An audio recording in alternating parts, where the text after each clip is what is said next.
Hello दोस्तों, मैं आपके सामने आज यहाँ पर तीन बहुत ही महत्वपूर्ण बातें आपके साथ शेयर करना चाहूँगा कि क्योंकि ये जो समय चल रहा है ये बहुत ही कंफ्यूजिंग समय चल रहा है और अभी लोग बिल्कुल परेशान हैं, करें तो करें क्या।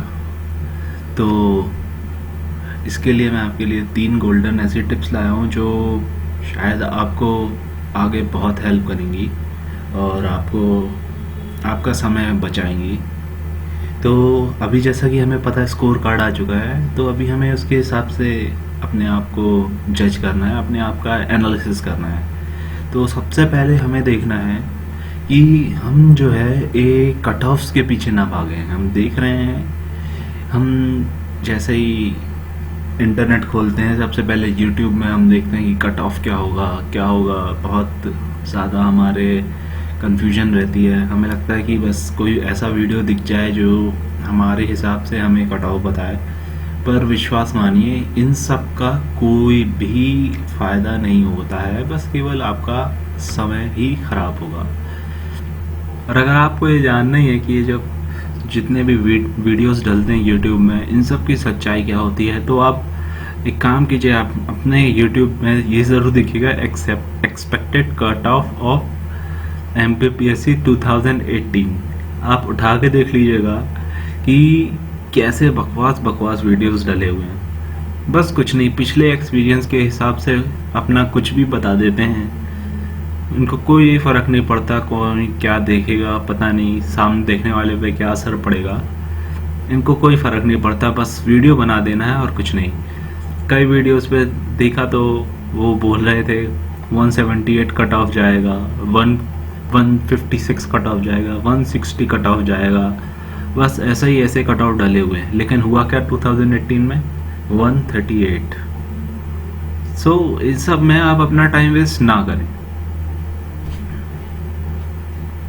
तो आपको अगर अब कट ऑफ का इतना ही है तो आप जस्ट प्रीवियस ईयर्स के देखिए कि कैसा पेपर्स रहा है और क्या पोस्ट रही हैं, उसके हिसाब से जो कट ऑफ आया है वही हमें मान के चलना है। और पेपर हमें पता है कि पिछले बार की तरह ही था, तो मेरा कहना यही है कि आप पिछले कट ऑफ को लेके चलिए। अगर आप उसके जैसे आपका स्कोर आ रहा है तो आप बस लग जाइए मेंस में, क्योंकि कोई भी चीज़ हम अगर अभी पढ़ते हैं तो उसका कोई नेगेटिव इम्पैक्ट नहीं होगा, पॉजिटिव ही होगा। और एक ही माइंडसेट के साथ हमें चलना है कि हाँ बस अब ये है मेरा टारगेट, इतने मेरे मार्क्स हैं और मेरा हो जाएगा और बस मुझे करना है तो करना है।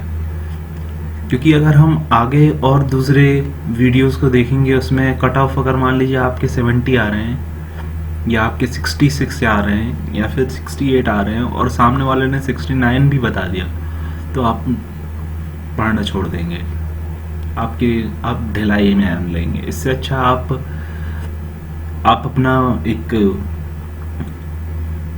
अपने दिमाग का इस्तेमाल कीजिए। उसमें देखिए कि हाँ ये पेपर ऐसा था और पोस्ट ऐसी हैं, तो हाँ मेरी उम्मीद है कि मैं कट ऑफ निकाल ले जाऊंगा। और हमेशा ऑप्टिमिस्टिक रहिए, मतलब हमेशा ही पॉजिटिव माइंडेड रहिए कि हाँ मेरा हो जाएगा, नहीं भी होगा तो ये मेरे आगे काम ही आएगा। ठीक है। और अब आती है दूसरी बात। अब सबसे अच्छी बात है इसकी कि इस टाइम की है कि ये टाइम जो है हमारे लिए एक सफिशिएंट टाइम है जिसमें हम अपने खुद के नोट्स बना सकते हैं और उसका ही फ़ायदा है। अभी आप किसी भी कोचिंग इंस्टीट्यूट के पीडीएफ्स वगैरह लेंगे तो उसका आपको इतना फ़ायदा नहीं मिलेगा। पर अगर आप अपने खुद के नोट्स बनाएंगे तो इसके सबसे पहला फ़ायदा होगा कि आपके कंटेंट को कंसोलिडेट करेगा। मतलब एक तो आपने उस चीज़ को पढ़ा, फिर उसको लिखा, तो आप 2 बार रिवीजन तो आपका वैसे भी हो गया। लेकिन जब हम उस चीज़ को फिर से अपनी ही हैंड राइटिंग में पढ़ेंगे तो वो जो चीज़ है हमारी और पक्की होती जाएगी। और इसका हमें ये फ़ायदा भी होगा कि जब हम इसे दोबारा पढ़ेंगे तो हमें पता चलेगा कि हमने इसे कहाँ से लिखा था। और हम उसमें कुछ जगह, कुछ बॉक्स छोड़ सकते हैं, ऐसा कि अगर इस चीज़ से रिलेटेड अगर कुछ करंट में आया तो हम उस पर उस पर ऐड भी कर सकते हैं। पर वही चीज़ अगर हम किसी स्टैटिक नोट्स, किसी कोचिंग इंस्टीट्यूट के नोट्स में देखेंगे तो क्या होगा कि हम बस एक लिमिट हो जाएगी हमारी कि हाँ इसने कह दिया मतलब इतना ही करो यार, इससे ज़्यादा मत करो। तो पर विश्वास मानिए कि हम जितना ज़्यादा पढ़ते हैं उसका हम करीब 50% ही प्रोजेक्ट कर पाते हैं। इसलिए आप ज़्यादा से ज़्यादा अपने सोचने का दायरा बढ़ाइए। आप ये देखिए कि आपका कितना ज़्यादा आप कंटेंट, कितने ज़्यादा कंटेंट रिच हैं, कितना आपकी क्वालिटी है आपकी कंटेंट में। और क्वालिटी आती है जब हम उसमें करंट अफेयर्स से रिलेट करते हैं किसी चीज़ को, तो ही हमारी क्वालिटी बन पाती है।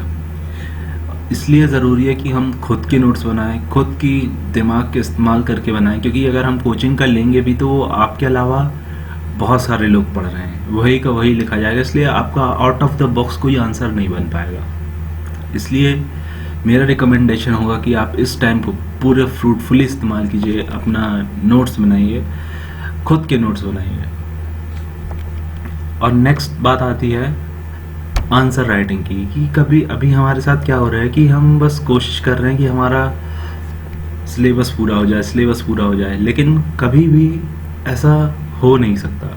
इससे अच्छा है आप अगर अभी प्री दिया हुआ है आपने तो कम से कम एक बार तो पूरी अच्छी तरीके से पढ़ ही लिया होगा। तो सबसे अच्छा है अभी कि आप सब टॉपिक उठाएं, उसके क्वेश्चन देखें, फिर उसके बाद उस पर खुद से आंसर लिखने का ट्राई करें। जो भी मन में कचड़ा वचड़ा जो कुछ भी आ रहा है सब निकाल दें अभी।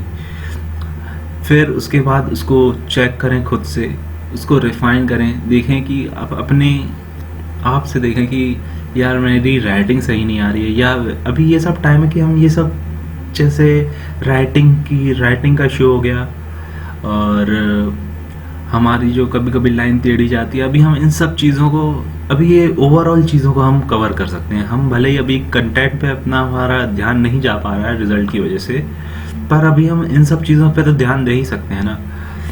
इसलिए अभी answer writing practice is a must, उससे तो आप बिल्कुल छोड़ ही नहीं सकते। और इसलिए आप अपने पूरे दिन को डिवाइडेड रखिए।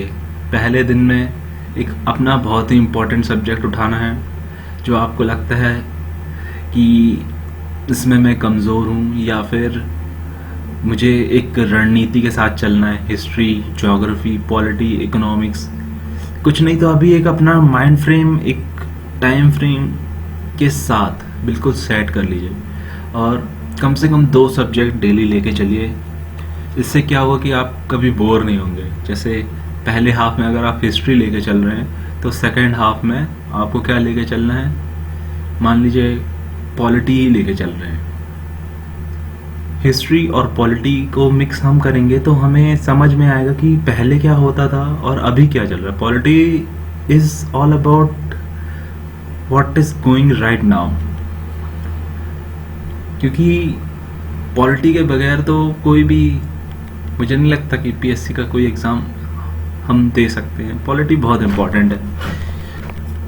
फिर उसके बाद आता है न्यूज़पेपर तो अभी हमें बिल्कुल भी स्किप नहीं करना है, क्योंकि न्यूज़पेपर भले ही आप 1 घंटा दीजिए, एडिटोरियल ही पढ़िए केवल, और कुछ भी नहीं। कोई न्यूज़ इम्पॉर्टेंट नहीं है, लेकिन एडिटोरियल बहुत इम्पॉर्टेंट है अभी, क्योंकि अभी जो आ रहा है हमारा, जो भी अभी हमारे हम प्रॉब्लम फेस कर रहे हैं वो सब हम अपने पास्ट में की हुई मिस्टेक्स के कारण कर रहे हैं। इसलिए आए दिन एडिटोरियल्स में आ रहा है कि हमारी मिस्टेक्स ये हुई थी, हमें ये नहीं करना चाहिए था, या फिर इसका सॉल्यूशन ये है।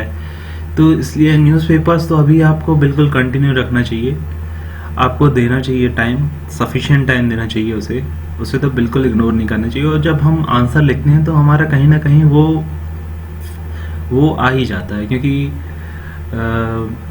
हम वर्ड टू वर्ड चीज़ें याद नहीं रख सकते, लेकिन जो लॉन्ग टर्म में हमने पढ़ी होती हैं हम उसे ज़रूर प्रोजेक्ट करते हैं। इसलिए और वही हमें अपनी आंसर में हमें अलग करता है।